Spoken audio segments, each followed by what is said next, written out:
Madam, आप क्यों रो रही हैं? आवाज सुनकर नैना ने अपना सिर उठाया तो सामने एक महंगी चमचमाती कार खड़ी थी और उसकी खिड़की से झांकते हुए एक आदमी उससे पूछ रहा था। नैना ने अपनी आंखें पोंछीं और रूखे स्वर में बोली, आपको इससे क्या मतलब? अरे बिल्कुल मतलब है, कहते हुए वह आदमी कार से बाहर निकला और धीरे धीरे उस बेंच की तरफ बढ़ा जिस पर नैना बैठी थी। वह उसके पास आकर मुस्कुराया और बोला, आज के दिन मैं किसी खूबसूरत लड़की को इस तरह उदास नहीं देख सकता। नैना ने बिना उसकी तरफ देखे पूछा, आज का दिन बाकी दिनों से अलग है क्या? बिल्कुल, उसने हल्की मुस्कान के साथ कहा, आज मेरा जन्मदिन है और मेरी इच्छा है कि आज के दिन मेरे आसपास मौजूद हर इंसान मुस्कुराए। इसलिए मैं आपको आज रात अपने साथ डिनर पर चलने का न्योता दे रहा हूँ। उम्मीद है इससे आपका मूड ठीक हो जाएगा। नैना ने गहरी सांस ली और पहली बार ध्यान से उस आदमी को देखा। वह कोई यंग लड़का नहीं था। उसकी उम्र करीब 30 के आसपास लग रही थी। उसके चेहरे पर एक अलग तरह का आत्मविश्वास था, लेकिन उसे देखते ही नैना को अपने प्रेमी रोहित की याद आ गई और अगले ही पल उसकी आंखों से फिर आंसू निकल पड़े। उस आदमी ने उसके आंसुओं का अलग ही मतलब निकाला। अच्छा, तो आप नहीं आना चाहती? मतलब आप ठान चुकी हैं कि मेरा जन्मदिन खराब ही करेंगी? नैना ने धीमी आवाज में कहा। हाँ। ओहो, तो चलिए, कम से कम ये तो जान लीजिए कि मेरा नाम अमित है और मेरा जन्मदिन सिर्फ इसलिए खराब हो रहा है क्योंकि एक खूबसूरत लड़की ने मेरे साथ डिनर करने से मना कर दिया। इस बार नैना के होंठों पर हल्की मुस्कान आ गई। उसने अपना नाम बताते हुए कहा, मेरा नाम नैना है। नैना? अमित ने जैसे नाम को दोहराते हुए कहा, बहुत प्यारा नाम है। पहली बार इतनी सीधी बात करने वाली लड़की से मिल रहा हूँ। अमित ने बेंच पर दूरी बनाकर बैठते हुए कहा, वैसे नैना, अब तो बता दो, रो क्यों रही थीं? अमित की बातों में जो अपनापन था, उससे नैना का मन थोड़ा हल्का हुआ। उसने हाथ हिलाते हुए कहा, छोड़िए भी, अब उससे क्या फर्क पड़ता है। लेकिन आपका बहुत बहुत शुक्रिया। कम से कम आपको इस बात की परवाह तो हुई कि मैं रो रही हूँ। मुझे फर्क पड़ता है। नहीं बताना चाहती तो मत बताइए, लेकिन अब जब आप थोड़ी शांत हो गई हैं, तो क्या मेरे साथ एक कप चाय या कॉफी पी सकती हैं? इसमें कोई शर्त नहीं है। अगर बड़े होटल नहीं जाना तो सामने कैफे दिख रहा है, वहां चलते हैं। अमित ने सामने सड़क पार बने एक छोटे से कैफे की तरफ इशारा किया। नैना ने उसकी तरफ देखा। फिर उसने मन में सोचा, आखिर मेरा जा ही क्या रहा है। अगर कोई सिर्फ कॉफी के लिए पूछ रहा है तो मना करने की क्या जरूरत। अब तो मैं वैसे भी सिंगल हूं, कहीं भी जाऊं, किसी के साथ भी जाऊं। उसने आखिरकार सिर हिलाया। ठीक है, चलिए कैफे ही चलते हैं। अरे वाह, आपने मुझे आज का सबसे अच्छा जन्मदिन का तोहफा दे दिया। अमित के चेहरे पर एक सच्ची मुस्कान आ गई। फिर दोनों उठे और पास के कैफे में जाकर बैठ गए। अमित ने अपने लिए कॉफी और नैना के लिए भी कॉफी मंगाई। साथ में उसने अलग अलग तरह के कुछ केक भी ऑर्डर कर दिए। नैना ने हैरानी से पूछा, इतना सब क्यों? तो अमित ने हंसकर कहा, आज जन्मदिन है। आज ये मत सोचो कि कितना मीठा खा रही हो या वजन बढ़ जाएगा। आज खुलकर खाने और एंजॉय करने का दिन है। नैना के चेहरे पर पहली बार खुलकर मुस्कान आई। कुछ देर बाद दोनों के बीच बातचीत शुरू हुई। बातों बातों में नैना ने अपने नाम की कहानी बताई। मेरे माता पिता को बेटा चाहिए था, लेकिन जब मैं पैदा हुई तो दोनों इस बात पर ही उलझ गए कि मेरा नाम क्या रखा जाए। अमित ध्यान से उसकी बात सुन रहा था। पापा चाहते थे कि मेरा नाम नैना रखा जाए, जबकि मम्मी नंदिनी नाम रखना चाहती थीं। आखिरकार पापा की जिद के आगे मम्मी हार गई और मेरा नाम नैना रख दिया गया। हालांकि घर में सब मुझे बचपन से प्यार से नैना ही बुलाते आए हैं। अमित ने मुस्कुराते हुए सिर हिलाया। चलिए, कम से कम आपके पास सुनाने के लिए एक मजेदार कहानी तो है। फिर उसने मजाकिया अंदाज में कहा, और मैं अमित हूँ। बचपन में मुझे घर वाले प्यार से मिट्ठू, अमू और न जाने क्या क्या बुलाते थे। दोस्तों ने भी कई नाम रखे थे, लेकिन वो सब मेरी शरारती जवानी के किस्से हैं। जवानी? नैना ने मुस्कुराते हुए पूछा। अरे हाँ, अब तो लगभग 15-20 साल बीत चुके हैं। तभी नैना को अचानक याद आया, ओह, आपका तो आज बर्थडे है ना, विश करना तो भूल ही गई। Happy birthday. फिर उसने शरारत से पूछा, वैसे आप कितने साल के हो गए? आप कोई लड़की तो है नहीं, इसलिए आपकी उम्र तो पूछ ही सकती हूँ। अमित ने हंसते हुए कहा, 34 का हो गया हूं, लेकिन मेरा जन्मदिन पिछले महीने ही था। क्या? हाँ। नैना ने हैरानी से आंखें बड़ी कर लीं। तो आपने मुझसे झूठ बोला? लेकिन क्यों? अमित हंस पड़ा। सच बताऊं तो उस वक्त जो बात दिमाग में आई वही बोल दिया, क्योंकि मुझे लड़कियों को रोते देखना बिल्कुल पसंद नहीं है। सोचा ऐसे कहूंगा तो शायद आपका ध्यान बढ़ जाए। और देखिए, मेरा आइडिया काम कर गया। नैना ने नीचे देखते हुए मुस्कुराहट छिपाने की कोशिश की। हाँ, काम तो कर गया। उसे अमित का यह अंदाज अच्छा लगा था, खासकर यह बात कि उसने झूठ बोलने की बात भी बिना घुमाए सीधे स्वीकार कर ली थी। शायद यह आदमी उतना बुरा भी नहीं है, नैना ने मन ही मन सोचा। कुछ देर बाद उसने पूछा, अच्छा अमित जी, आप करते क्या हैं? फिर तुरंत बोली, लेकिन अगर नहीं बताना चाहते तो मत बताइए। कहीं ऐसा ना हो कि फिर जो मन में आया बोल दें और बाद में सच बताना पड़े। अमित कुछ पल चुप रहा, फिर मुस्कुराते हुए बोला, चलो एक सौदा करते हैं। कैसा सौदा? अमित मुस्कुराते हुए बोला, आप मुझे बताइए कि आप रो क्यों रही थीं, और बदले में मैं आपको बता दूंगा कि मैं क्या काम करता हूँ। ये बराबर का सौदा है, मंजूर है?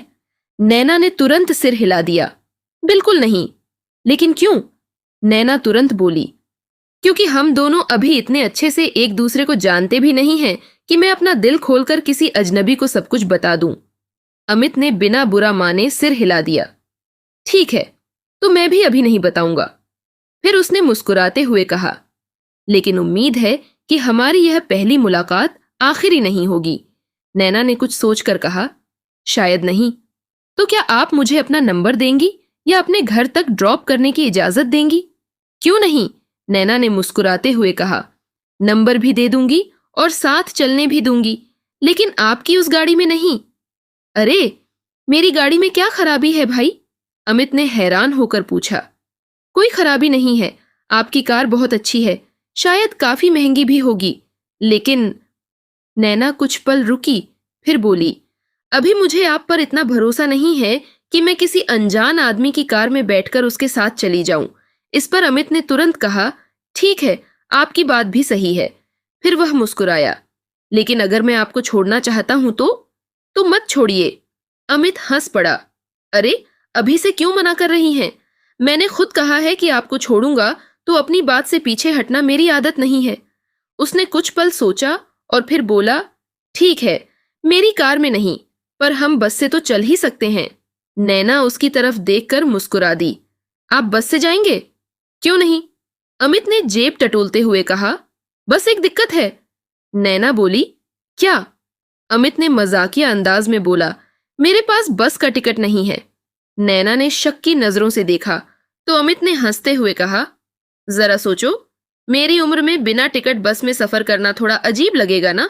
कहीं कंडक्टर ने पकड़ लिया तो आज का नकली बर्थडे सच में यादगार बन जाएगा।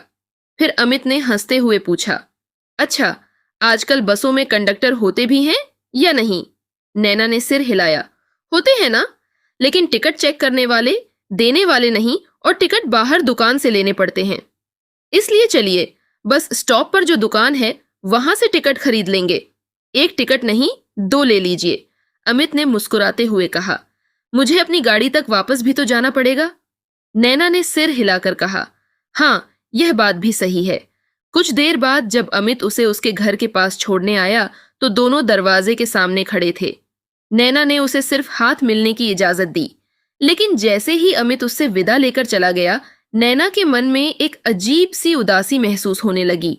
उसे खुद समझ नहीं आ रहा था कि कुछ घंटे पहले तक जिस दिन को वह अपनी जिंदगी का सबसे खराब दिन मान रही थी, वही दिन अब खत्म होते समय उसे इतना खाली खाली क्यों लग रहा था, जबकि इस दिन की शुरुआत तो बिल्कुल अलग तरीके से हुई थी। नैना और अमित पिछले 2 साल से एक दूसरे को डेट कर रहे थे। दोनों एक ही उम्र के थे और उनकी मुलाकात कुछ कॉमन दोस्तों के जरिए हुई थी। जब उम्र सिर्फ 20 साल होती है, तब इंसान को अक्सर लगता है कि जो प्यार आज मिला है वही जिंदगी भर साथ रहेगा। नैना भी यही सोचती थी, लेकिन उस सुबह उसे पता चला कि रोहित इस रिश्ते को लेकर बिल्कुल अलग सोचता है। सुबह जब नैना की आंख खुली तो वह रोहित के फ्लैट में थी। दोनों ने साथ में नाश्ता किया। इसके बाद रोहित उठकर अपने कपड़े और सामान समेटने लगा।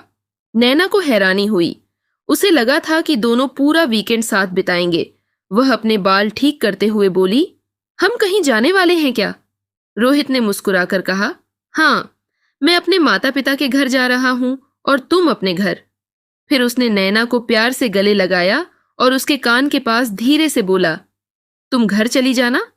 हर बार साथ रात बिताने के बाद रोहित उसके साथ बहुत प्यार और नरमी से पेश आता था, इसलिए नैना को उसकी बात अजीब लगी। उसने सहजता से पूछा, मैं तुम्हारे साथ क्यों नहीं जा सकती? रोहित ने हैरानी से उसकी तरफ देखा और कहा, कहाँ जाओगी? नैना बोली, तुम्हारे माता पिता के घर। मेरे माता पिता के घर? वह थोड़ा असहज हुआ। लेकिन तुम अचानक वहां क्यों जाना चाहती हो? नैना ने उसे घूर के देखा तो रोहित ने कुछ पल चुप रहने के बाद कहा, एक बात बताना भूल गया था। नैना बोली, क्या? रोहित ने सहजता से कहा, आज हम दोनों आखिरी बार मिल रहे हैं। नैना कुछ समझ नहीं पाई। मतलब?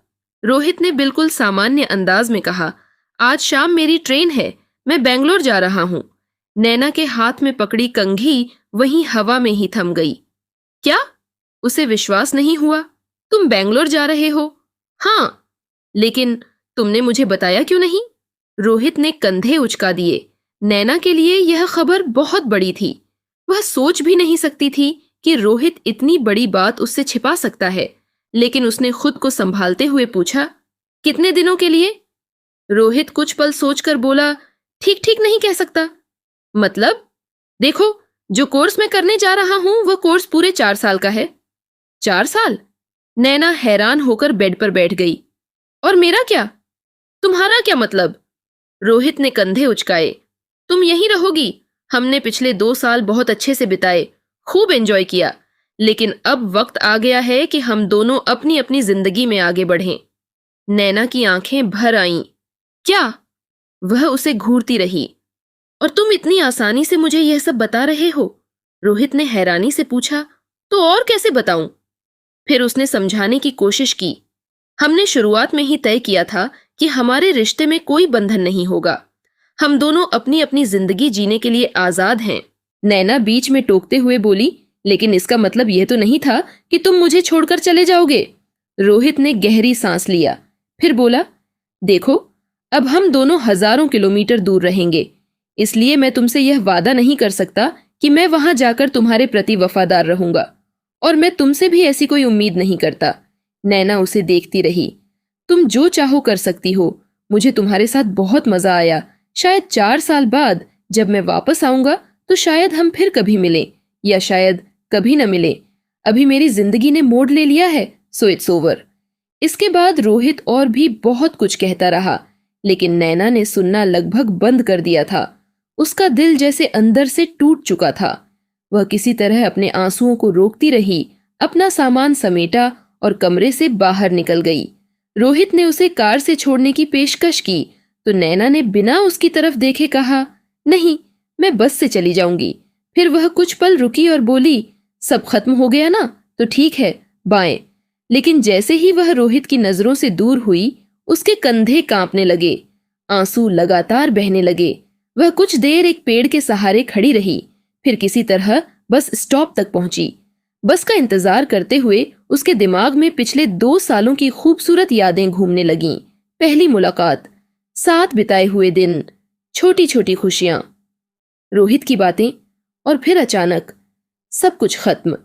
नैना खुद को रोक नहीं पाई और दोबारा रोने लगी। बस स्टॉप पर खड़े लोग उसे अजीब नजरों से देखने लगे।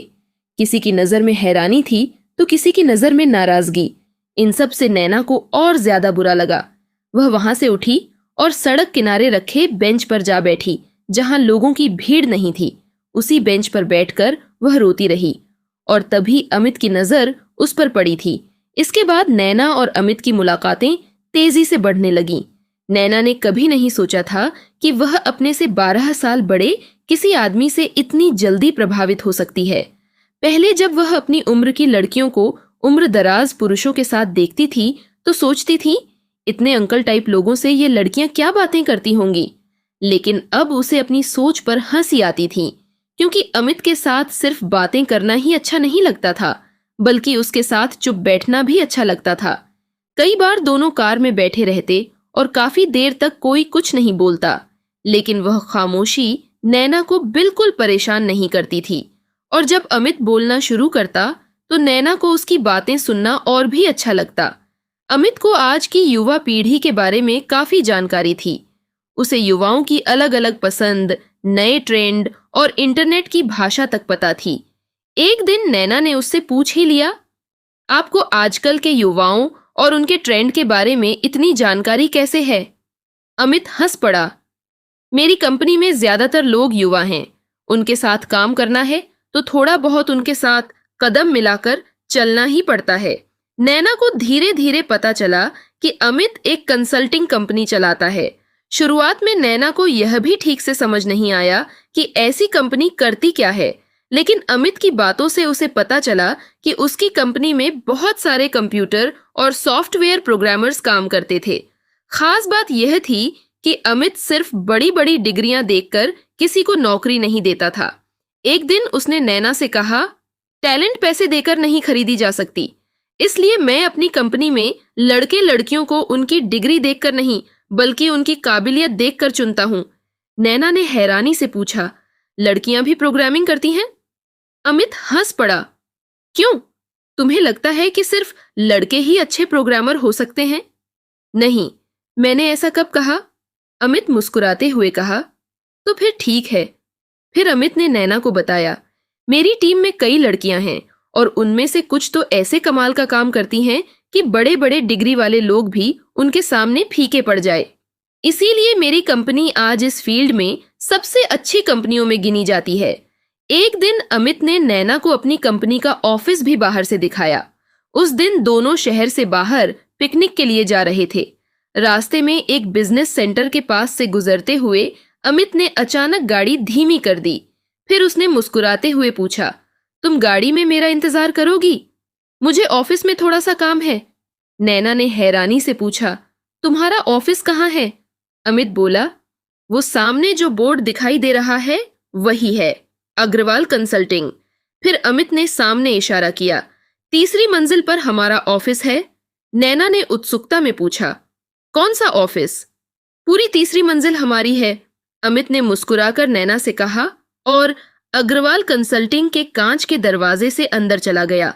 नैना का मन बहुत कर रहा था कि वह अंदर जाकर देखे कि अमित कहाँ काम करता है और उसका ऑफिस कैसा है, लेकिन उसने सोचा कि अभी उसके साथ अंदर जाने की जिद करना ठीक नहीं होगा।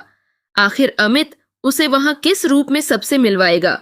एक दोस्त के रूप में, अपनी पार्टनर के रूप में, या किसी और रिश्ते से? नैना खुद भी नहीं जानती थी कि वह चाहती क्या है, लेकिन अब उसे रोहित के साथ हुए ब्रेकअप का बिल्कुल अफसोस नहीं था, बल्कि उसे लग रहा था कि अच्छा ही हुआ कि रोहित ने उसे इतनी आसानी से छोड़ दिया। आखिर एक मतलबी नौजवान के पीछे क्यों भागना, जिसके पास अपनी कोई पहचान नहीं थी और जो अपने बाप के पैसों पर उड़ता था। लेकिन अब नैना के साथ एक ऐसा आदमी था जो अपनी कंपनी का मालिक था।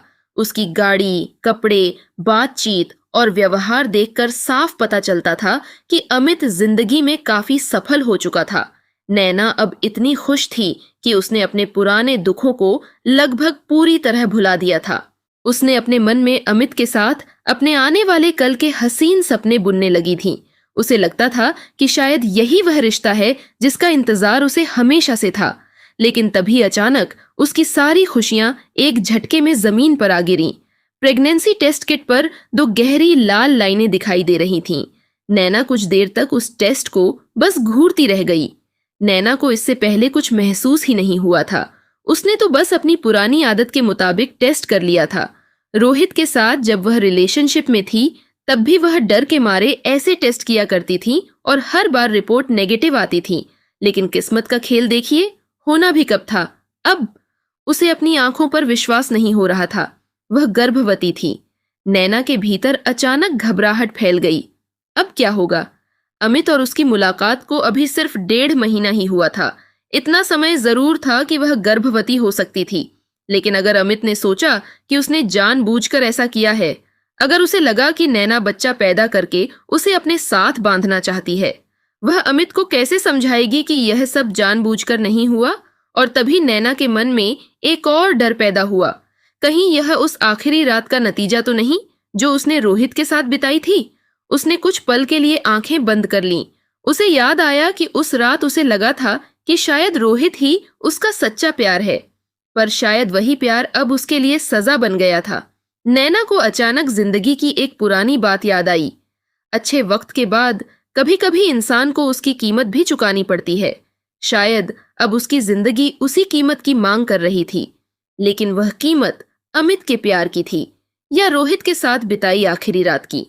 नैना खुद भी नहीं जानती थी। उसका चेहरा देखकर अमित ने तुरंत समझ लिया कि कुछ ठीक नहीं है। काम से लौटते ही उसने पूछा, क्या हुआ नैना? तुम्हारी आंखों में आंसू क्यों हैं? नैना मन ही मन हैरान रह गई। इसे कैसे पता चल गया कि मैं रोई हूं? उसने जबरदस्ती मुस्कुराने की कोशिश की। कुछ नहीं अमित, तुम्हें वहम हुआ है, सब ठीक है। मुझे वहम नहीं हो सकता, मैं सब देख रहा हूं। अमित ने गंभीरता से सिर हिलाया। मैं देख सकता हूं कि कुछ तो बात है। अब नैना समझ गई कि उससे झूठ छिप नहीं पाएगा, फिर भी उसने असली वजह बताने की हिम्मत नहीं की। बस आज मेरा मूड थोड़ा खराब है। अमित ने तुरंत माहौल हल्का करने की कोशिश किया। तो फिर मूड ठीक करते हैं, चलो थोड़ा कॉफी पीते हैं और कोई कॉमेडी फिल्म देखते हैं। कॉफी फिल्म का नाम सुनते ही नैना के अंदर अजीब सी घबराहट हुई। उसने तुरंत बात बदल दी। नहीं, आज कुछ पीने का मन नहीं है। ऐसा करते हैं, बस म्यूजिक सुनते हैं, कुछ सैंडविच खा लेते हैं और कुछ ठंडा पीते हैं। बिल्कुल। अमित खुशी से मान गया और खाने का सामान लाने के लिए फोन बाहर जाने लगा। तभी नैना सोफे से उठती हुई बोली, रुको, बाहर से मत लाओ, आज मैं खुद बनाऊंगी। अमित उसके पास आया और प्यार से उसे गले लगा लिया। मेरी नैना कितनी अच्छी है। फिर उसने मुस्कुराते हुए कहा, और बहुत खूबसूरत भी। मुझे लगता है तुम हर दिन पहले से ज्यादा खूबसूरत होती जा रही हो। नैना चुप रही। अमित ने उसके चेहरे को देखते हुए कहा, सच कहूं तो मुझे उदास नैना से ज्यादा हंसती हुई नैना पसंद है। नैना हल्का सा मुस्कुराई। फिर उसने खुद को संभालते हुए सैंडविच और हॉट चॉकलेट तैयार करने लगी। करीब आधे घंटे बाद दोनों सोफे पर बैठे थे। नैना अमित के पास पैर मोड़कर बैठी थी और धीरे धीरे हॉट चॉकलेट पी रही थी। कमरे में धीमा संगीत बज रहा था, लेकिन उसके मन में सिर्फ एक ही सवाल घूम रहा था, अब अमित को सच कैसे बताया जाए। अगली सुबह अमित के ऑफिस जाने के बाद नैना सीधे लेडी डॉक्टर के पास चली गई। जांच के बाद डॉक्टर ने रिपोर्ट देखते हुए कहा, हाँ, रिपोर्ट पॉजिटिव है, आप प्रेग्नेंट हैं। अच्छा, मैं आपको कुछ दवाइयां लिख देती हूं। तभी नैना ने हिचकिचाते हुए पूछा, अगर मुझे अबॉर्शन कराना हो तो? गायनिकोलॉजिस्ट ने नैना को एक सख्त नजर से देखा, फिर एक गहरी सांस ली। क्या आपके पास ऐसा करने की कोई बहुत बड़ी वजह है? नैना ने धीमी आवाज में कहा, जी, मैं शादीशुदा नहीं हूं, मेरे पास कोई जॉब नहीं है और मैं अकेले बच्चे का खर्च नहीं उठा सकती। डॉक्टर ने पूछा, बच्चे के पिता के बारे में क्या कहेंगी? अमित का ख्याल आते ही नैना के चेहरे पर एक हल्की सी मुस्कान आ गई। ओह, वो बहुत सेटल्ड हैं, उनका अपना बिजनेस है। फिर डॉक्टर ने पूछा, तो क्या वो शादीशुदा हैं? नैना बोल पड़ी, नहीं नहीं, हम साथ ही रहते हैं। तो फिर दिक्कत क्या है? डॉक्टर ने समझाते हुए कहा, देखिए, आप यंग हैं, इस उम्र में बॉडी बहुत जल्दी रिकवर करती है। प्रेगनेंसी ठहरना ही इस बात का सबूत है कि आप बिल्कुल फिट हैं। नैना ने धीरे से कहा, बात यह है डॉक्टर, हमने इसके बारे में कभी बात नहीं की और मैंने अभी तक उन्हें इस टेस्ट के बारे में बताया भी नहीं है। डॉक्टर ने गंभीर होकर कहा, तो यह बताने का सबसे सही वक्त है। आखिर जिम्मेदारी सिर्फ औरत की तो नहीं होती, है ना? सुनिए, मैं आप पर कोई दबाव नहीं बनाऊंगी और न ही अबॉर्शन के खतरों पर लंबा भाषण दूंगी। वो आप इंटरनेट पर पढ़ सकती हैं। मैं आपको सोचने के लिए 10 दिन का वक्त देती हूँ। आप अपने पार्टनर से बात कीजिए, मिलकर फैसला लीजिए, फिर मेरे पास आइएगा। हाँ, बिल्कुल। नैना ने सिर हिलाया। डॉक्टर से बात करने के बाद उसके मन का भारी बोझ जैसे उतर गया था। क्लिनिक से बाहर निकलते हुए वह सोच रही थी, यह बात तो बिल्कुल सही है कि हम दोनों ने साथ में अच्छे पल बिताए, तो अकेले सजा मैं क्यों भुगतूं? अगर इस रिश्ते को लेकर उसकी कोई शंका है या वह अबॉर्शन की बात भी करेगा, तो उसे साफ साफ सामने आकर मुझसे कहना होगा। नैना ने एक गहरी सांस ली। हालांकि वह खुद नहीं जानती थी कि अगर अमित ने ऐसा कोई प्रस्ताव रखा तो वह मान पाएगी या नहीं। पूरे दिन उसे समझ नहीं आया कि वह अमित से बात कैसे शुरू करे। आखिर तब उसने हिम्मत जुटाई। जब रात को डिनर के बाद अमित प्लेट उठाने के खड़ा हुआ तो नैना ने हिम्मत जुटाकर उसके पीछे से कहा, अमित, मैं आज डॉक्टर के पास गई थी। नैना ने देखा कि अमित के कंधे अचानक तन गए। वह पलटकर उसकी तरफ देखने लगा, फिर घबराहट से पूछा, तबीयत ठीक है तुम्हारी? कोई दिक्कत है क्या? नहीं, नैना ने ना में सिर हिलाया। कभी कभी तो मुझे लगता है कि मेरी तबीयत जरूरत से ज्यादा अच्छी है, बल्कि बहुत ज्यादा अच्छी। वह कुछ पल चुप रही, फिर मुश्किल से शब्दों को बाहर निकालते हुए बोली, मैं डॉक्टर के पास इसलिए गई थी कि मैं। नैना की आवाज अटक गई। उसने गहरी सांस ली और आखिरकार कह ही दिया, मैं प्रेग्नेंट हूं। अमित हैरान रह गया। वह समझ नहीं पा रहा था कि इस बात पर हैरान हो या खुश। शायद वह खुश नहीं है, बस हैरान है, या शायद उसे निराशा हुई है।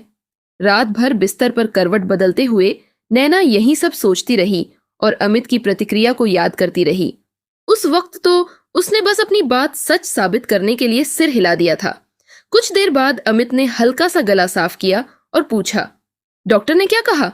नैना ने धीरे से कहा, यही कि 6-7 हफ्ते हो चुके हैं, सब कुछ ठीक है और अब मुझे फैसला करना है कि मैं यह बच्चा रखूंगी या एबॉर्शन कराऊंगी।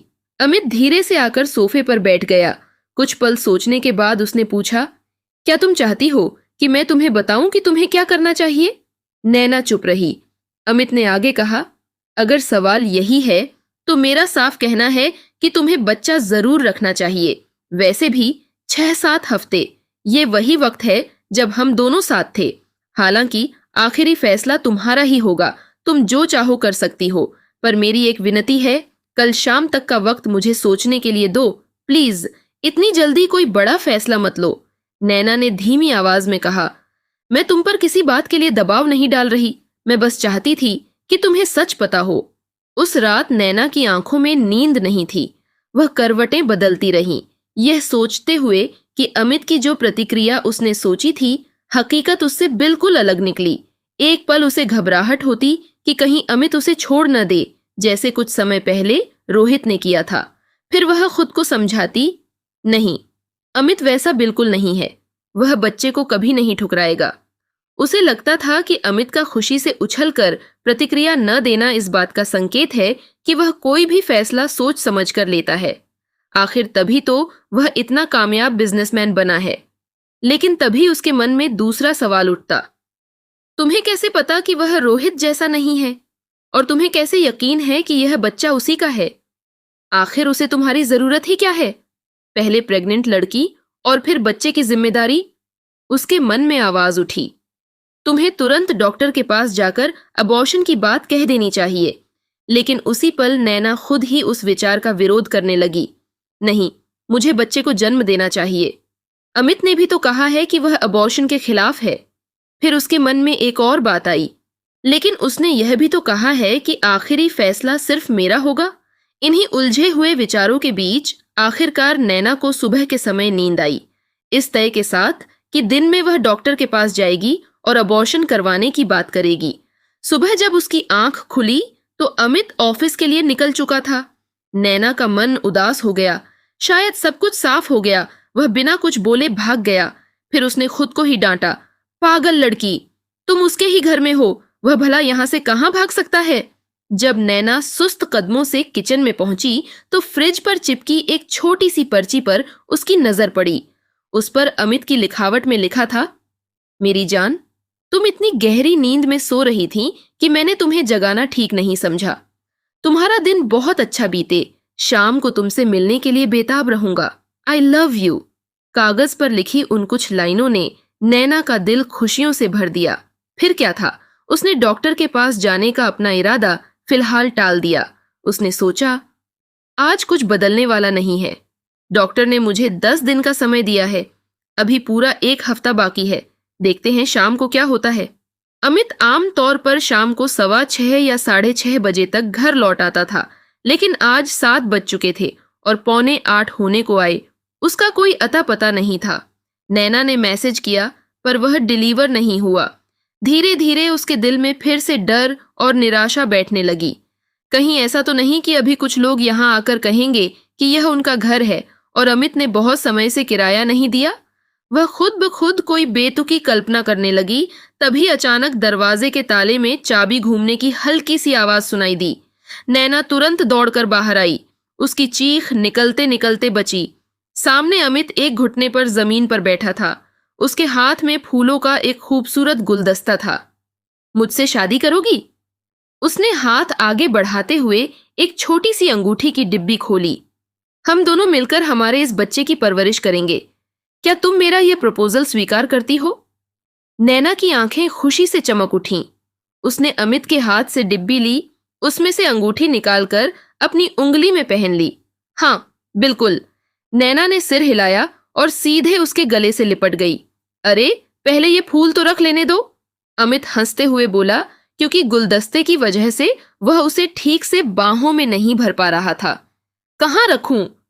नैना खुशी के मारे पागल हो रही थी। अरे, फर्श पर ही रख दो, अभी फूलों की क्या पड़ी है। आखिर करीब 1 घंटे बाद वह गुलदस्ता फूलदान में पहुंचा। क्योंकि नैना अपने होने वाले पति से अलग होने का नाम ही नहीं ले रही थी। बाद में जब वह बाथरूम की तरफ जा रही थी, तब उसकी नजर दरवाजे के पास पड़े उस गुलदस्ते पर पड़ी जो अब तक वहीं पड़ा हुआ था। अमित के अलग अलग क्षेत्रों में बहुत से जान पहचान वाले थे, इसलिए दोनों की शादी की कानूनी प्रक्रिया भी ज्यादा समय नहीं ले पाई। और देखते ही देखते नैना और अमित शादी के बंधन में बंधने की तैयारी करने लगे। हफ्ते भर के भीतर ही मैरिज रजिस्ट्रार के सामने दोनों ने दस्तखत किए और उन्हें पति पत्नी घोषित कर दिया गया।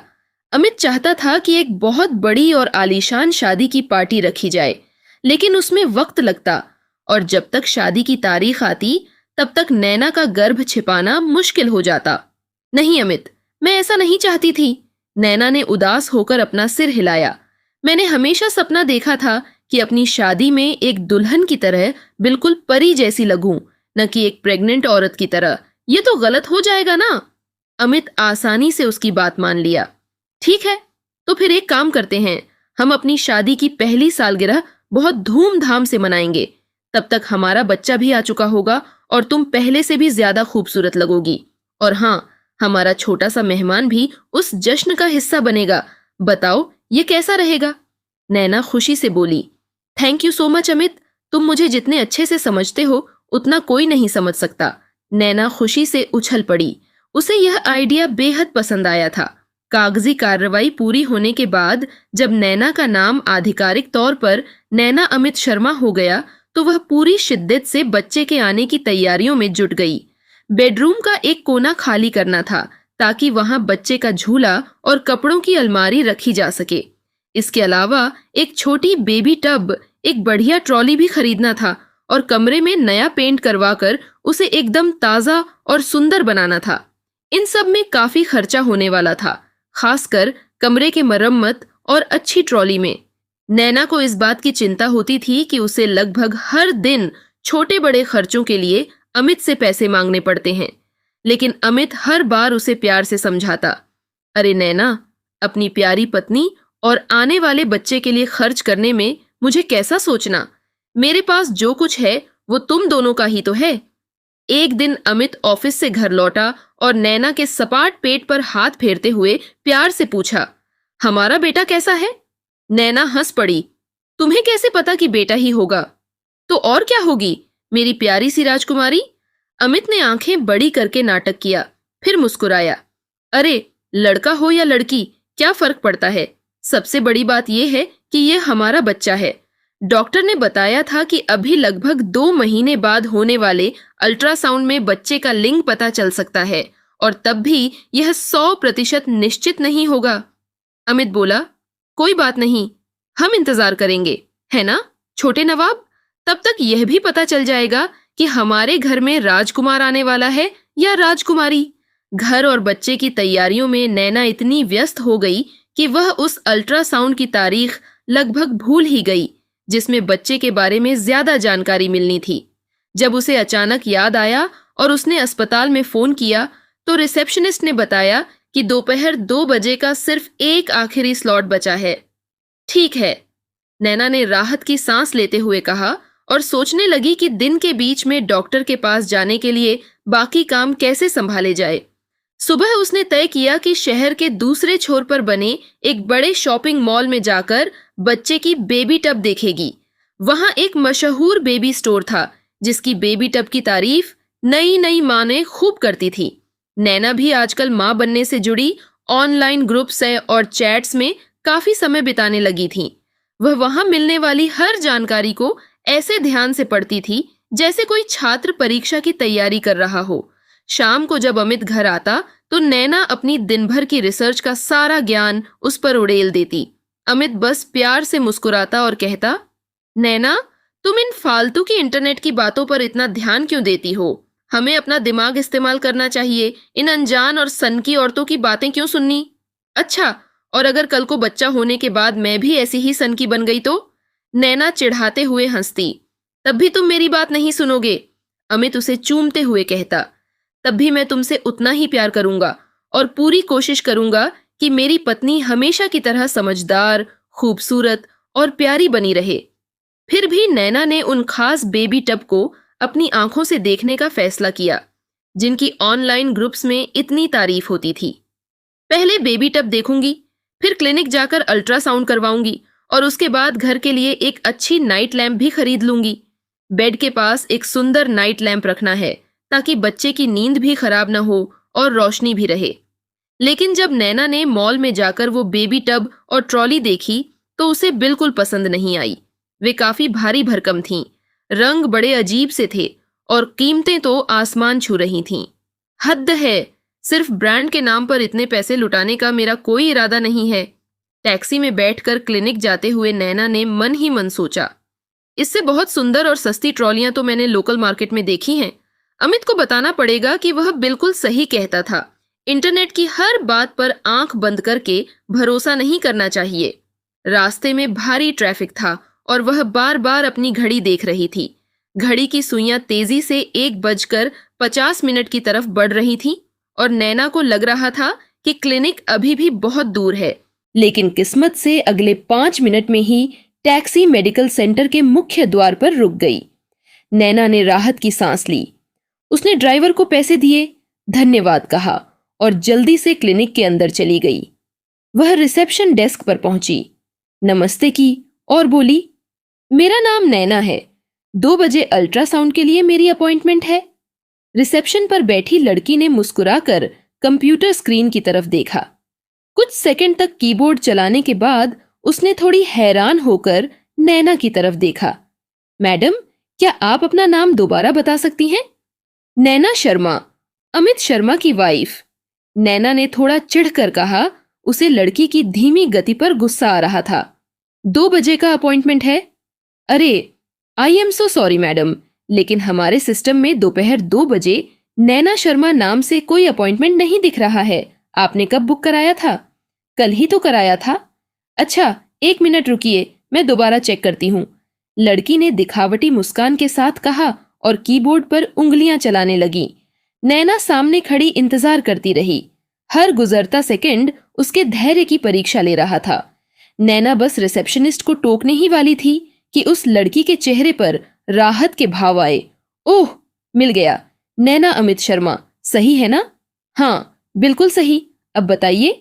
लेकिन मैडम, आपकी अपॉइंटमेंट आज की नहीं, परसों दोपहर 2 बजे की है। क्या? परसों की? ऐसे कैसे हो सकता है? नैना हैरान रह गई। रिसेप्शनिस्ट ने कंधे उचकाए। जी मैडम, सिस्टम में 28 तारीख यानी परसों दोपहर 2 बजे की ही एंट्री है। अरे, लेकिन मुझे तो लगा था कि मैंने 26 तारीख की अपॉइंटमेंट करवाई है। कहीं आपने गलती से डेट तो नहीं बदल दी? अरे नहीं मैडम, हमारे यहाँ बिना पेशेंट की मर्जी के डेट बदलना सख्त मना है। सारी कॉल्स रिकॉर्ड होती हैं। अगर डेट चेंज की जाती है तो सिस्टम में साफ साफ दिखता है कि किस टाइम बदलाव हुआ। देखिए, आपकी फाइल में ऐसा कुछ नहीं है। मतलब जब आपने फोन किया था तभी यही टाइम फिक्स हुआ था। लड़की ने लैपटॉप का स्क्रीन नैना की तरफ घुमा दी। नैना ने हाथ के इशारे से मना किया। नहीं नहीं, मुझे आप पर भरोसा है। लगता है तैयारियों के चक्कर में मेरा ही दिमाग घूम गया है, तारीखों का हिसाब ही गड़बड़ हो गया। तो क्या आज डॉक्टर मुझे नहीं देख सकते? रिसेप्शनिस्ट ने फिर से स्क्रीन पर नजर दौड़ाई। I am really so sorry madam, आज का शेड्यूल बहुत टाइट है, एक भी स्लॉट खाली नहीं है। अगर कोई इमरजेंसी हो तो मैं आपको वेटिंग लिस्ट में डाल सकती हूँ, लेकिन कितना वक्त लगेगा कुछ कह नहीं सकती।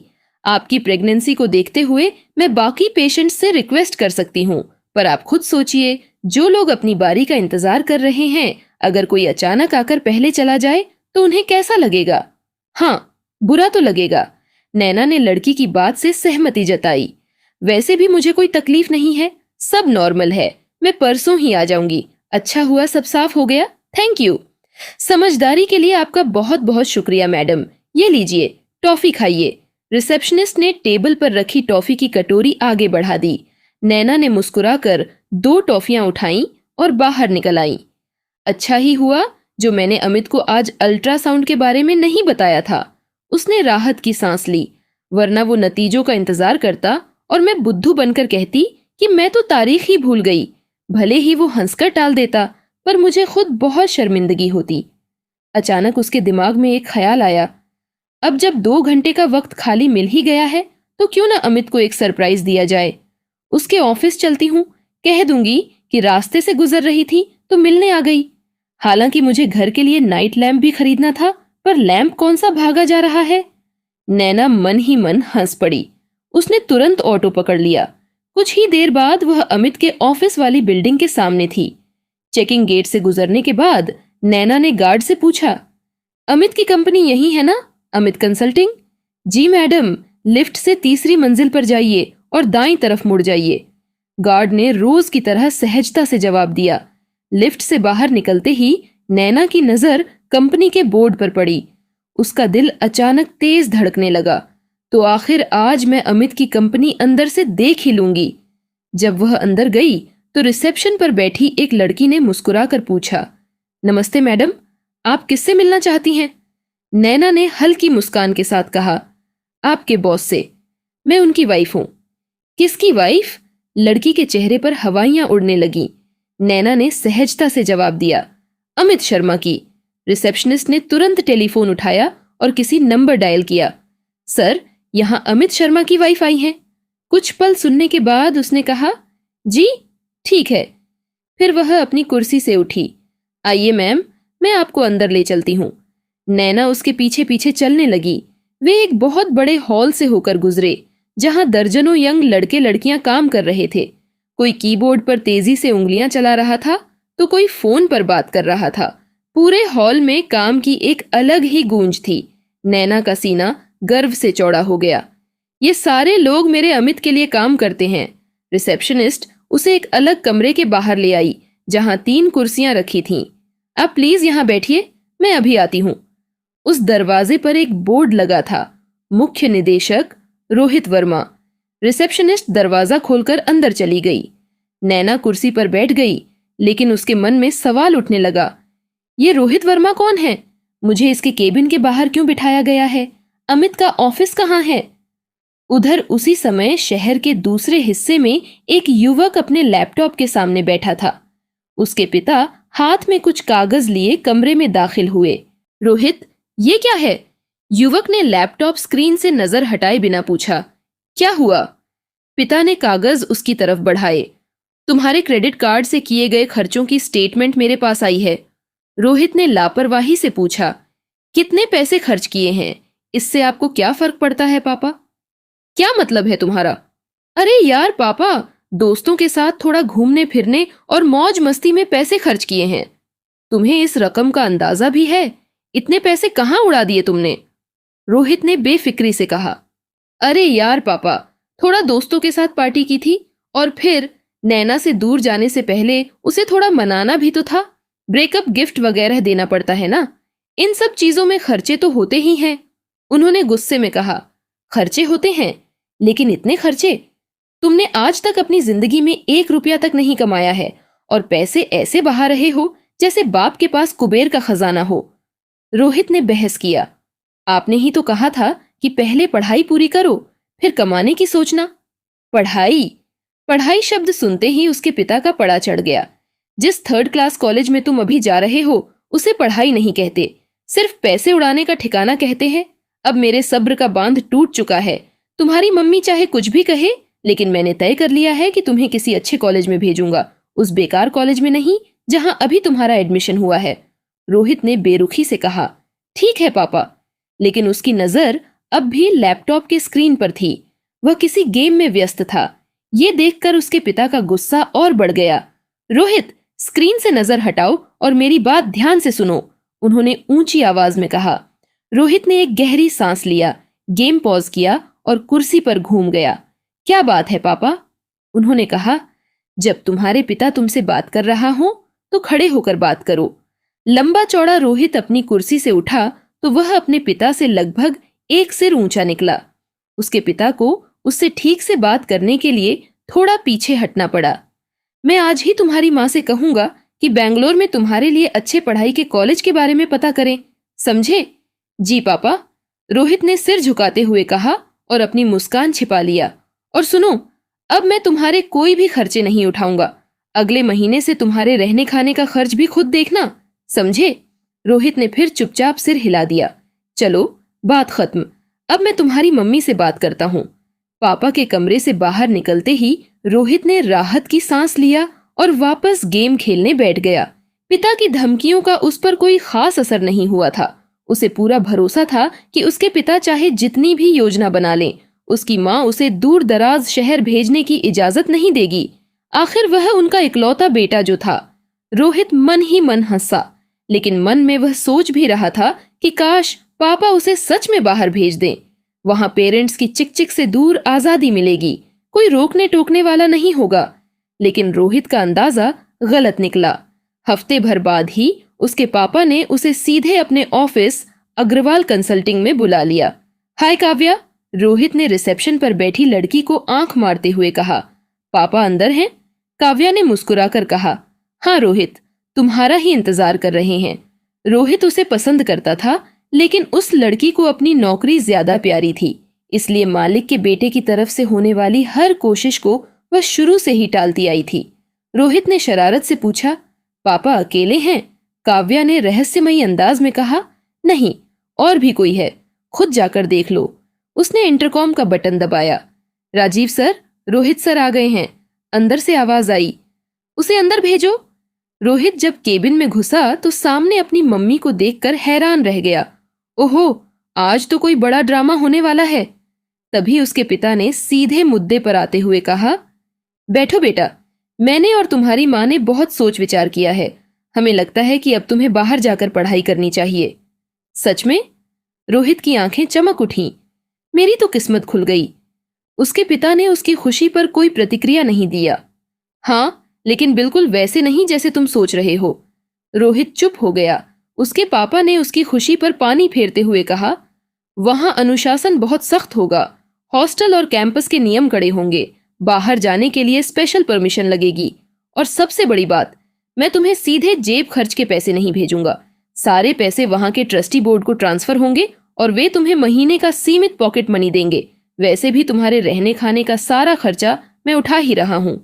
रोहित ने धीमे से कहा, ठीक है पापा। उसकी खुशी थोड़ी कम तो हुई, पर उसने सोचा कि वहां पहुंचकर कोई ना कोई जुगाड़ तो निकाल ही लेगा। कम से कम यहां से छुटकारा तो मिलेगा। तभी उसके पिता ने फिर कहा, और एक बात। रोहित ने उनकी तरफ देखा, तुम्हें यहाँ कोई नया ड्रामा करने का मौका न मिले, इसलिए तुम्हारी ट्रेन कल शाम की है। यानी तुम्हारे पास अपनी पैकिंग और दोस्तों से मिलने के लिए सिर्फ आज भर टाइम है। हमारा ड्राइवर अमित तुम्हें कल स्टेशन छोड़ आएगा।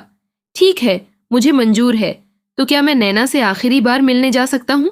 उसके पिता ने कहा, बिल्कुल, लेकिन जितनी जल्दी हो सके उतना अच्छा रहेगा। ऑफिस से बाहर निकलते ही रोहित ने नैना को मैसेज किया, आज रात 10 बजे मिलते हैं।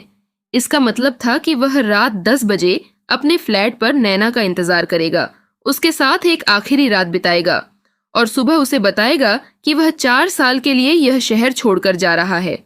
रोहित ने सोचा, उसे पहले से बताकर क्यों परेशान करूं? कम से कम आखिरी मुलाकात तो अच्छी रहे। उधर रोहित के बाहर निकलते ही उसकी मम्मी ने राजीव वर्मा की तरफ शिकायत भरी नजरों से देखा। तुम बच्चे के साथ इतने सख्त क्यों हो रहे हो? वह यहीं रहकर भी तो पढ़ सकता था। राजीव वर्मा ने गंभीर आवाज में कहा, सुनो, मैंने इतने सालों तक तुम्हारी हर बात मानी है। अब बस। वह 22 साल का सांड हो चुका है, लेकिन काम के नाम पर जीरो है।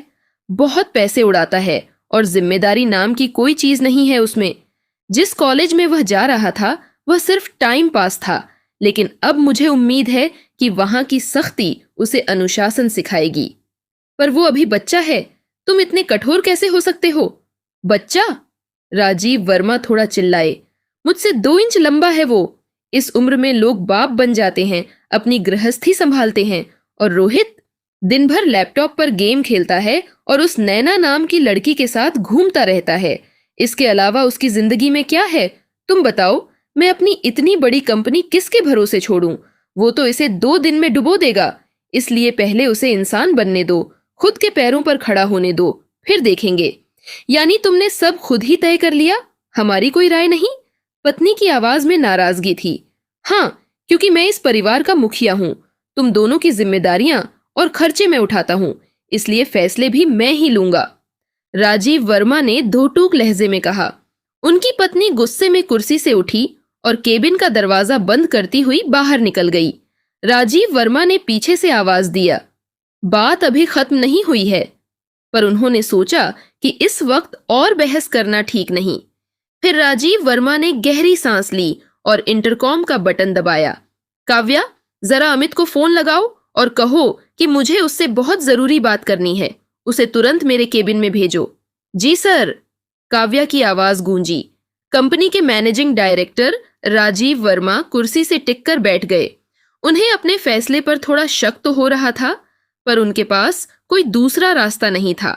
अगर घर वाले जरा भी डील महसूस करेंगे तो वे रोहित को रोकने की जिद करेंगे, लेकिन रोहित को जिंदगी का सबक सिखाने के लिए यह झटका देना बहुत जरूरी था। तभी केबिन के दरवाजे पर दस्तक हुई। अमित अंदर आया। गुड मॉर्निंग सर, आपने मुझे बुलाया? हाँ अमित, आओ बैठो। जरा दरवाजा बंद कर दो ताकि कोई डिस्टर्ब न करे। फिर राजीव वर्मा ने कहा, मुझे तुमसे एक बहुत ही पर्सनल और जरूरी काम है। अमित ने दरवाजा बंद किया और मेज के सामने वाली कुर्सी पर बैठ गया। वह अग्रवाल कंसल्टिंग में सिर्फ एक ड्राइवर या एम्प्लॉय नहीं था, बल्कि पूर्व सुरक्षा बल का हिस्सा रह चुका था और राजीव वर्मा का सबसे वफादार और खास पर्सनल असिस्टेंट था। बात दरअसल ये है अमित, मैं रोहित को आगे की पढ़ाई के लिए बेंगलोर भेज रहा हूँ। कल शाम तुम्हें ही उसे स्टेशन छोड़ना है। जी सर, बिल्कुल। अमित ने सिर हिलाया। लेकिन बात सिर्फ इतनी नहीं है, राजीव वर्मा ने झिझकते हुए आगे कहा। तुम्हें याद है ना, जब मैंने तुम्हें जॉब पर रखा था तब कहा था कि मुझे कभी कभी तुम्हारे पुराने डिफेंस और सिक्योरिटी वाले बैकग्राउंड की जरूरत पड़ सकती है। जी सर, मुझे अच्छी तरह याद है। आप हुक्म तो कीजिए, क्या करना है? यह थोड़ा नाजुक मामला है। राजीव वर्मा ने बात संभाली। रोहित दूसरे शहर जा रहा है, लेकिन उसकी एक गर्लफ्रेंड है, नैना। अमित चुपचाप सुनता रहा। राजीव वर्मा ने आगे कहा, मैं अपने बेटे को अच्छी तरह जानता हूं। मुझे डर है कि बाहर जाने से पहले वह नैना के साथ कुछ ऐसा न कर बैठे जिसका उसे बाद में पछतावा हो। इसलिए मैं चाहता हूं कि तुम उस लड़की पर नजर रखो। जी, लेकिन किस तरह? राजीव वर्मा बोले, अमित, तुमने मेरी रिक्वेस्ट पर कई बार दूर से रोहित और उस लड़की नैना पर नजर रखी है। तुम जानते हो ना वह कैसी दिखती है? अमित ने शांत आवाज में कहा। जी सर, बहुत अच्छी तरह जानता हूं। फिर उन्होंने कुछ सोचते हुए कहा, सच कहूं तो मुझे रोहित और नैना के रिश्ते से कोई खास परेशानी नहीं है। नैना थोड़ी सी भोली है, शायद अपनी उम्र की दूसरी लड़कियों जैसी ही, लेकिन वह बुरी लड़की नहीं है। न उसमें घमंड है, न लालच। बहुत संस्कारी और सभ्य लड़की है और लगता है कि वह मेरे बेटे से सच्चा प्यार करती है। लेकिन मेरा बेटा तो हवाबाज निकला। अब रोहित तो निकल जाएगा, पर मुझे डर है कि उस बेचारी लड़की पर क्या बीतेगी।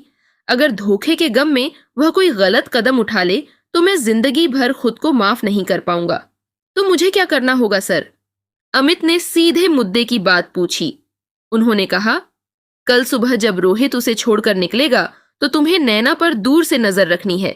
देखना है कि वह कहाँ जाती है और कैसा बर्ताव करती है।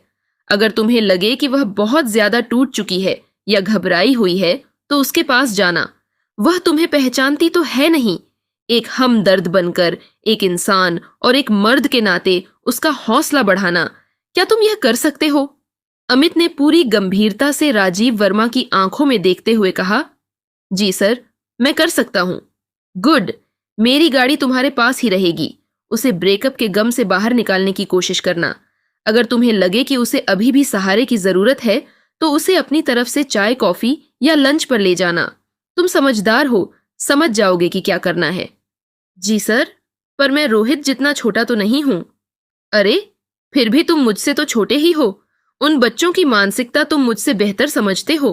खर्चे की चिंता मत करना। तुम्हारी कंपनी वाली क्रेडिट कार्ड लिमिट बढ़ा दी गई है। पहले दिन नैना को संभालना, शाम को रोहित को स्टेशन छोड़ना और फिर मुझे पूरी रिपोर्ट देना। समझ गए?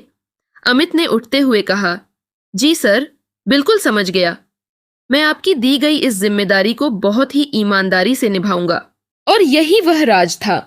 जिस दिन रोहित ने नैना का दिल तोड़ा था, उस दिन बस स्टैंड की बेंच पर रोती हुई नैना के पास कोई अनजान अमित इत्तेफाक से नहीं आया था, बल्कि वह राजीव वर्मा का भेजा हुआ वही वफादार अमित था जिसे नैना को संभालने की जिम्मेदारी दी गई थी। पर किसे पता था कि नैना का भोलापन और उसकी सच्चाई अमित के दिल को इस कदर भा जाएगी कि वह सिर्फ एक दिन का नाटक नहीं रहेगा और अमित को नैना से सच्चा प्यार हो जाएगा।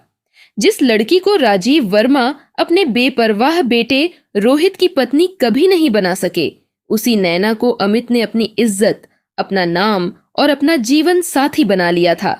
केबिन के बाहर वेटिंग एरिया में बैठी नैना के पास जब रिसेप्शनिस्ट आई और मुस्कुराकर बोली, madam, managing director Rajiv Verma sir आपको अंदर बुला रहे हैं, तो नैना अपना बैग संभालते हुए उठी।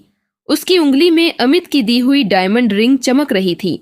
उसे जरा भी अंदाजा नहीं था कि जिस केबिन के अंदर वह कदम रखने जा रही है, वहां उसकी मुलाकात अपने अमित से नहीं, बल्कि अमित के बॉस से होने वाली है और रोहित का अतीत फिर से उसके पीछे आने वाला है। नैना अमित को काफी पसंद आई थी। वह रोहित की उन पुरानी गर्लफ्रेंड्स जैसी बिल्कुल नहीं थी जो सिर्फ उस अमीर बाप के बेटे के पैसे उड़ाती थीं और नखरे दिखाकर अंत में बड़े ड्रामे और हंगामे के साथ ब्रेकअप कर लेती थीं। नैना तो रोहित से बहुत सच्चा प्यार करती थी। वह काफी सीधी सादी थी और अपनी समझ के हिसाब से रोहित का बहुत ख्याल रखती थी। जब रोहित कभी बीमार पड़ता तो वह खुद दवाई की दुकान से दवाइयां लाती, उसके लिए नींबू पानी और शहद का इंतजाम करती। वह बहुत ही परवाह करने वाली लड़की थी। यह बात न सिर्फ अमित को भा गई थी, बल्कि राजीव वर्मा, जो एक पक्के और सख्त बिजनेसमैन थे, उनका दिल भी पिघला गई थी। वहीं अमित की अपनी जिंदगी में कभी ऐसा निस्वार्थ प्यार नहीं मिला था। वह अक्सर मन ही मन सोचता था कि ऐसी अच्छी और सच्ची लड़कियां रोहित जैसे बेपरवाह लड़कों के प्यार में ही क्यों पड़ती हैं। अब जब राजीव वर्मा ने उससे नैना का ख्याल रखने को कहा तो अमित इसलिए भी मान गया क्योंकि वह जानता था कि रोहित के जाने के बाद नैना कितनी टूट जाएगी। कुछ देर बाद अमित ने पूछा, सर, अगर वह मुझसे पूछे कि मैं क्या काम करता हूँ तो मैं क्या कहूँगा? वह यह तो नहीं मानेगी कि मैं सिर्फ एक ड्राइवर हूँ। राजीव वर्मा मुस्कुराए। अरे अमित, तुम भी कमाल करते हो। तुमने टैक्सी ड्राइवरों की वह पुरानी बात नहीं सुनी? ड्राइविंग तो बस शौक के लिए करता हूँ, असली काम तो मेरा बिजनेस है। बस वही बोल देना। अमित भी मुस्कुरा दिया। लेकिन सर, अगर उसने बिजनेस के बारे में डिटेल में पूछना शुरू कर दिया तो? मुझे तो बिजनेस की ABCD भी नहीं आती, मैं पकड़ा जाऊंगा। तो अपनी अग्रवाल कंसल्टिंग का नाम ले लेना। राजीव वर्मा हंसे। तुम इस कंपनी को इसकी नींव रखे जाने के दिन से जानते हो। यहाँ के एक एक काम की तुम्हें खबर है। तुम आसानी से मेरी जगह खुद को प्रोजेक्ट कर सकते हो। और अगर उसे पता हुआ कि अग्रवाल कंसल्टिंग के मालिक आप हैं और आप रोहित के पापा हैं तो? राजीव वर्मा ने सिर हिलाया और कहा, मुझे पूरा यकीन है कि रोहित ने उसे कंपनी के बारे में कुछ खास नहीं बताया होगा। फिर भी तुम जरा चालाकी से बात टटोल लेना। तुम तो इस काम में उस्ताद हो। अगर उसे पता हो तो बात घुमा देना, बाद में कोई और कहानी बना लेंगे। और अगर उसे नहीं पता तो बेझिझक खुद को मालिक बता देना।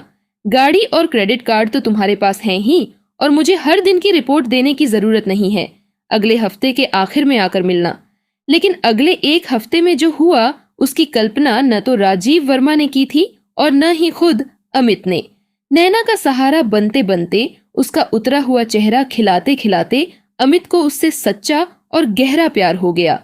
जब शुक्रवार को अमित अपने बॉस के केबिन में रिपोर्ट देने पहुंचा तो वह थोड़ा झिझका हुआ और शर्माया हुआ लग रहा था। अमित ने बात शुरू करते हुए कहा, सर, आपका दिया हुआ काम थोड़ा आउट ऑफ कंट्रोल हो गया है। राजीव वर्मा चिंतित हो गए। क्या मतलब? क्या हुआ? नैना ठीक तो है ना? जी, वो तो बिल्कुल ठीक है। बात दरअसल ये है सर कि अब मेरा और नैना का चक्कर चल रहा है। We are in a relationship. क्या? रोहित के पिता की आंखें हैरानी से फैल गईं। ये कैसे हुआ? तुम तो उसे रोहित से अलग होने के दुख से बाहर निकालने गए थे ना? अमित हल्का सा मुस्कुराया और कहा, आपने यह तो नहीं कहा था कि मुझे किस तरीके से उसकी मदद करनी है, इसलिए मैंने अपना तरीका चुना। राजीव वर्मा चिंतित होकर पूछे, लेकिन हुआ क्या है? वह बहुत अच्छी लड़की है सर। पता ही नहीं चला कि कब बातों बातों में हम एक दूसरे के करीब आ गए। अमित ने झिझकते हुए आगे कहा, पहले हम साथ लंच करने गए, फिर एक दिन डिनर किया, मैंने उसे फूल दिया और बस। राजीव वर्मा हंस पड़े। अरे अमित, तुम्हें हुआ क्या है? इतनी हिचकिचाहट क्यों? कहीं प्यार व्यार तो नहीं हो गया? अमित ने गहरी सांस लिया और फिर साफ शब्दों में कहा, जी सर, हो गया। कुछ पल तक कमरे में खामोशी रही। राजीव वर्मा ने अमित को गौर से देखा, फिर उन्होंने पूछा, क्या तुम सच में सीरियस हो? अमित ने धीरे से कहा, जी सर। हद है भाई, मैं तो सोच रहा था कि हफ्ते 10 दिन में उसे संभाल कर उसकी अपनी जिंदगी जीने के लिए छोड़ देंगे, कहीं जॉब लगवा देंगे ताकि वो रोहित को भूल जाए। और तुम कह रहे हो कि तुम उससे प्यार कर बैठे?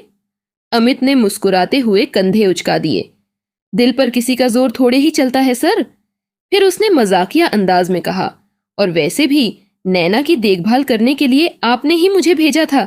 इस हिसाब से तो आप ही हम दोनों को मिलाने वाले हुए। लो, अब मुझे पंडित और बिचौलिया भी बना दिया। राजीव वर्मा पेट पकड़कर हंसने लगे। चलो, मुबारक हो। बस उम्मीद करता हूं कि इसका असर तुम्हारे काम पर नहीं पड़ेगा। बिल्कुल नहीं पड़ेगा सर, बल्कि अब तो मैं और भी बेहतर काम करूंगा। अमित ने पूरे दिल से वादा किया। और अब वर्तमान में केबिन के बाहर बैठी नैना जब केबिन के दरवाजे के पास पहुंची तो उसने देखा कि केबिन के अंदर अमित पहले से ही मौजूद था और राजीव वर्मा सर के साथ बैठकर हंस हंस कर बातें कर रहा था। नैना ने अंदर कदम रखा तो अमित ने तुरंत उठकर उसका हाथ थामा।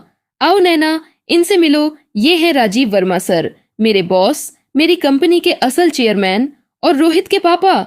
नैना के कदम वहीं ठिठक गए। उसका मुंह खुला का खुला रह गया। रोहित के पापा? तभी राजीव वर्मा अपनी कुर्सी से उठे और नैना के सिर पर हाथ रखते हुए बेहद प्यार से मुस्कुराए। हाँ बेटा, रोहित की नादानी और बेवकूफी की वजह से तुम्हें जो दर्द मिला उसके लिए मैं तुमसे माफी मांगता हूँ, लेकिन मुझे खुशी है कि मेरी वजह से तुम्हें अमित जैसा सच्चा और जिम्मेदार जीवन साथी मिला। रोहित तो शहर जाकर अपनी नई सख्त जिंदगी में ढलने की कोशिश कर रहा है और वहां परेशान है, पर तुम अब इस घर की और हमारी इस कंपनी की असली मालकिन हो। नैना ने अपनी उंगली में चमकती अमित की अंगूठी को देखा, फिर अमित की आंखों में छिपे बेपनाह प्यार को। उसके चेहरे पर एक बहुत ही खूबसूरत और सुकून भरी मुस्कान आ गई। जिंदगी के इस अचानक आए नए मोड़ ने उसे वह सब कुछ दे दिया था जिसकी उसने कभी कल्पना भी नहीं की थी। राजीव वर्मा अब अपने बेटे के साथ फोन पर बातें करने और उसके कॉलेज के डायरेक्टर और काउंसलर से वीडियो कॉल पर चर्चा करने में काफी समय बिताने लगे थे। आखिरकार रोहित वहां के सख्त रूटीन में ढल गया था। अब वह अपने पिता को शिकायत करने के बजाय सिर्फ अपनी सफलताओं के बारे में मैसेज करता था। राजीव वर्मा ने राहत की सांस ली। अब वह अपने बिजनेस पर पूरा ध्यान दे सकते थे, न कि रोहित, उसके दोस्तों और प्रोफेसरों के झंझटों को सुलझाने में। अभी वह काम में लगे ही थे कि अमित केबिन के दरवाजे पर आया। क्या मैं अंदर आ सकता हूँ सर? अरे अमित आओ, मैंने तो तुम्हें नहीं बुलाया था। जी सर, मैं अपनी तरफ से आया हूँ, एक पर्सनल बात करनी थी। तो सुबह जब गाड़ी में आ रहे थे तब क्यों नहीं पूछा? तब तो आप पूरे रास्ते बैंगलोर फोन पर बात कर रहे थे। ओह हाँ, राजीव वर्मा हंस पड़े और अपने गंजे सिर पर हाथ फेरा। बैंगलोर वालों ने तो सिर खा रखा था। खैर, अब सब ठीक है, बताओ क्या हुआ? अमित ने बिना बात को घुमाए सीधे कहा, नैना प्रेग्नेंट है। राजीव वर्मा का मुंह खुला का खुला रह गया। क्या? नैना ने कल मुझे बताया कि वह डॉक्टर के पास गई थी और वह प्रेग्नेंट है। किसका बच्चा है? राजीव सर ने सीधे पूछा। अमित ने अपने हाथ जोड़ लिए। सर प्लीज, मैंने ये सब पूछना जरूरी नहीं समझा। हम काफी समय से साथ हैं। समझ गया, समझ गया। राजीव सर अपनी मेज पर पेन खटखटाते हुए सोचने लगे। अभी तो सब ठीक हुआ था और अब यह। तुमसे यह बेतुका सवाल तो नहीं पूछूंगा, लेकिन सोचो, हमें यह कैसे पता चलेगा कि असली बाप कौन है?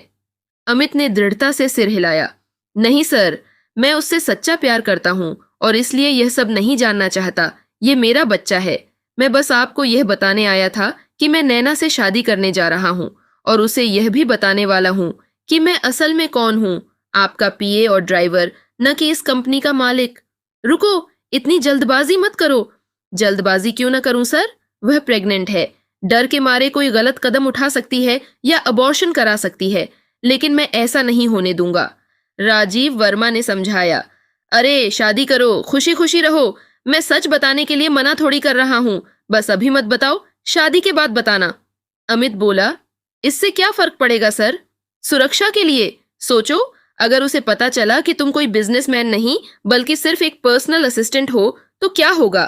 रोहित एक अमीर बाप का बेटा था। अगर नैना को शक हुआ कि बच्चा रोहित का है तो वह सोच सकती है कि ड्राइवर से शादी करने से अच्छा है रोहित के अमीर परिवार से पैसे वसूलूं।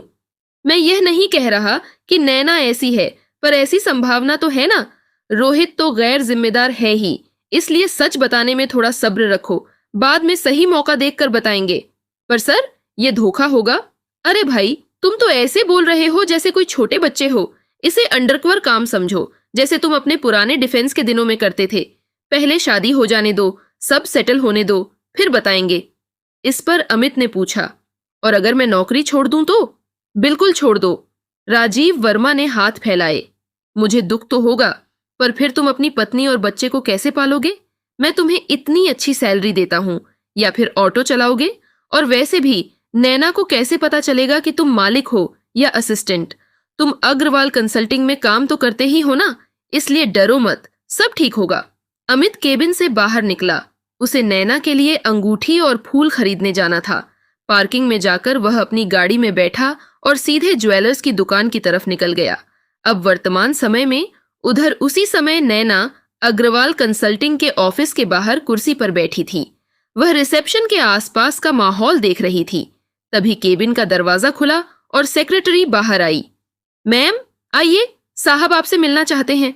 नैना अपनी हालत के बावजूद सावधानी से उठी और अंदर चली गई। नैना जब केबिन के अंदर दाखिल हुई तो उसने देखा कि सामने 50-55 साल के एक गंजे व्यक्ति ने अपनी कुर्सी से उठकर उसका स्वागत किया। फिर व्यक्ति ने बहुत ही शालीनता से नैना को कुर्सी पर बैठने का इशारा किया। नैना सामने वाली कुर्सी पर बैठ गई।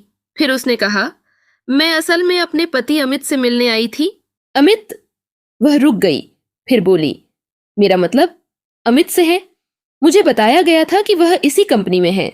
राजीव वर्मा ने थोड़ा असहज होकर हाथ रगड़े, फिर बोले, मैं आपको अभी पूरी बात समझाता हूँ।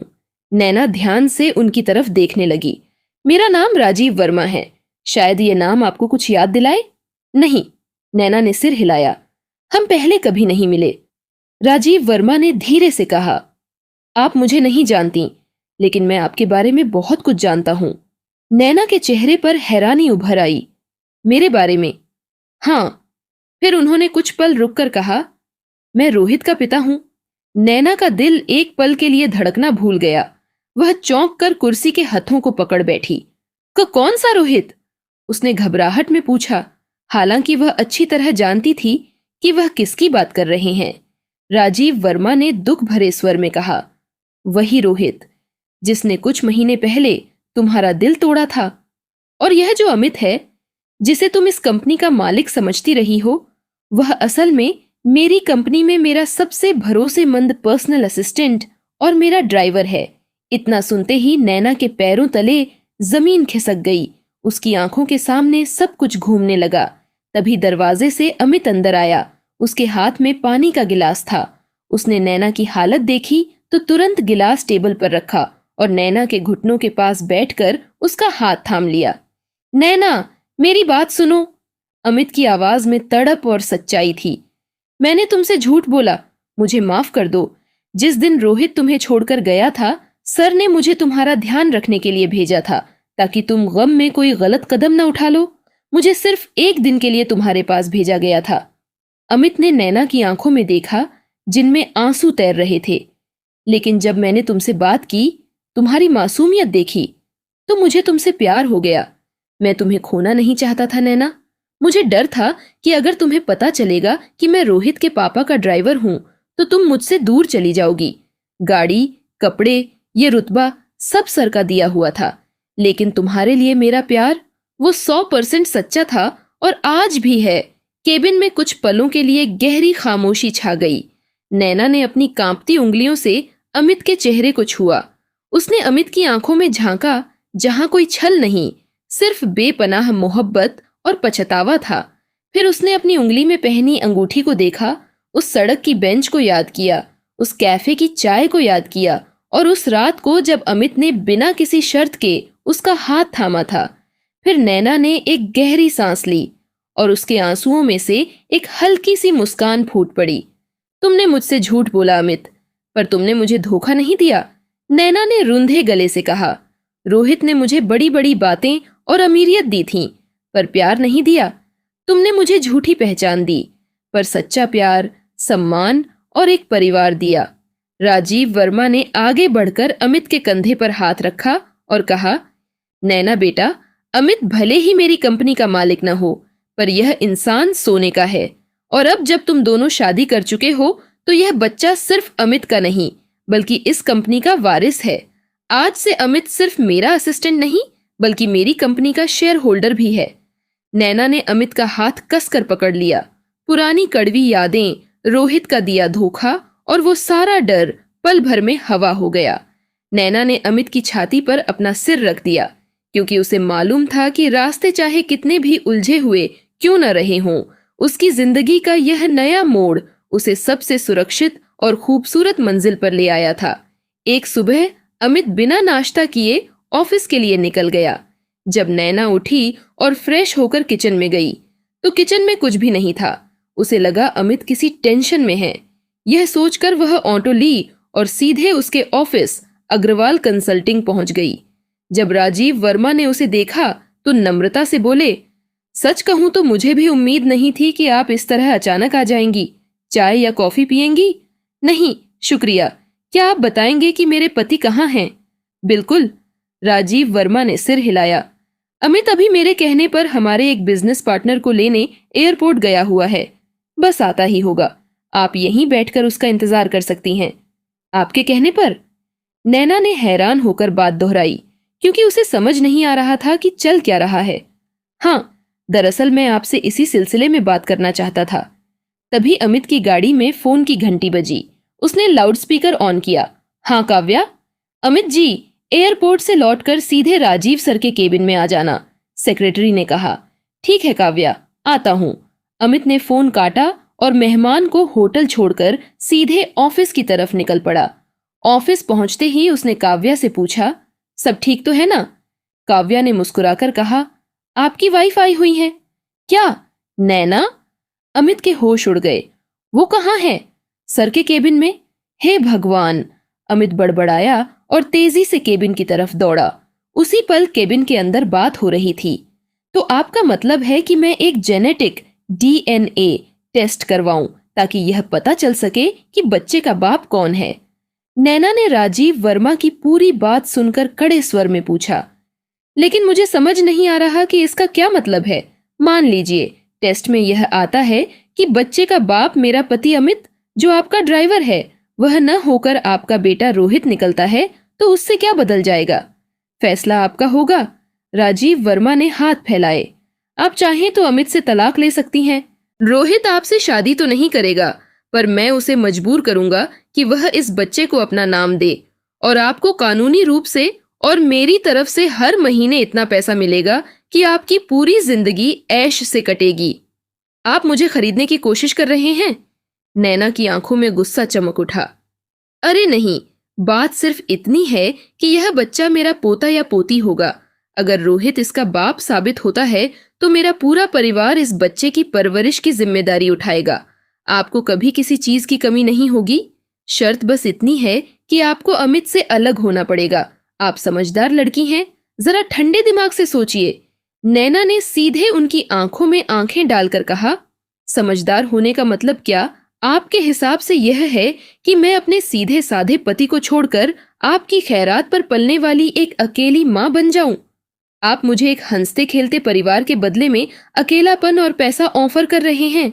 मैं इतने कड़वे शब्द इस्तेमाल नहीं करूंगा, पर हाँ, बात तो यही है। आप खुद सोचिए, हम अपने पोते को किसी दूसरे मामूली इंसान के घर में पलते हुए कैसे देख सकते हैं? नैना ने झिड़कते हुए कहा।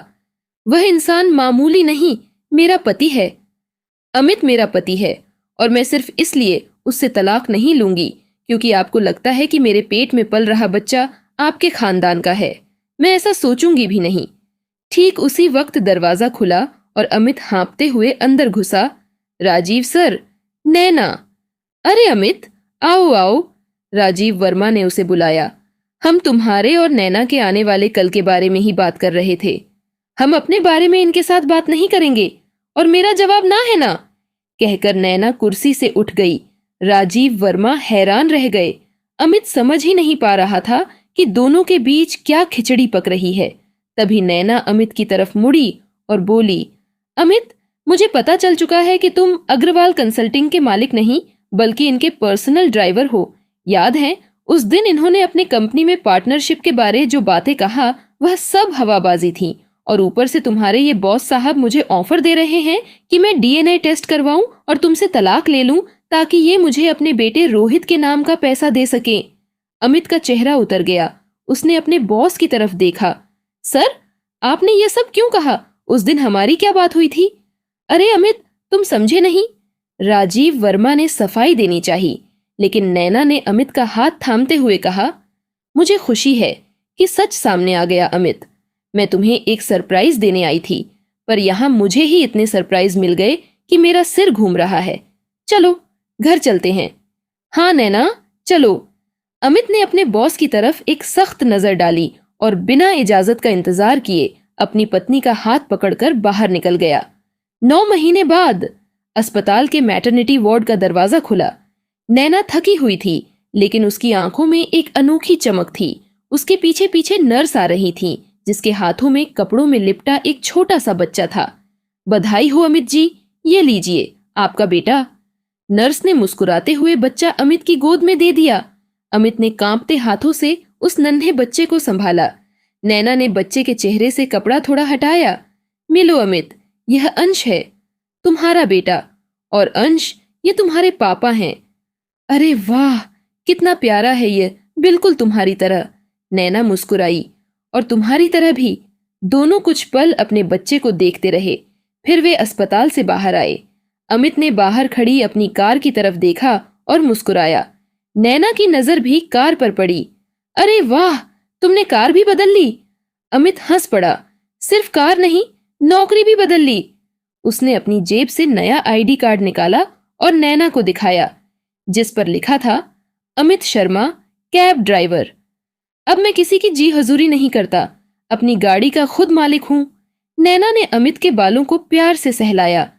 तुम मेरे लिए और हमारे बेटे के लिए किसी बड़े बिजनेसमैन से कम नहीं हो। अमित खिलखिलाकर हंसा और बच्चे को सीने से लगाकर बोला, मैं पूरी कोशिश करूंगा कि तुम दोनों को हमेशा खुश रख सकूं।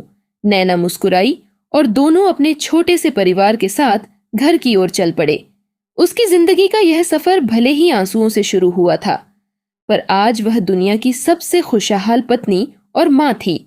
इसीलिए कहते हैं ना कि कभी कभी जिंदगी हमें वहां से मोड़ देती है जहां हमें लगता है कि सब कुछ खत्म हो गया है, लेकिन वही मोड़ हमें उस इंसान तक पहुंचा सकता है जो सच में हमारे साथ चलने के लिए बना हो।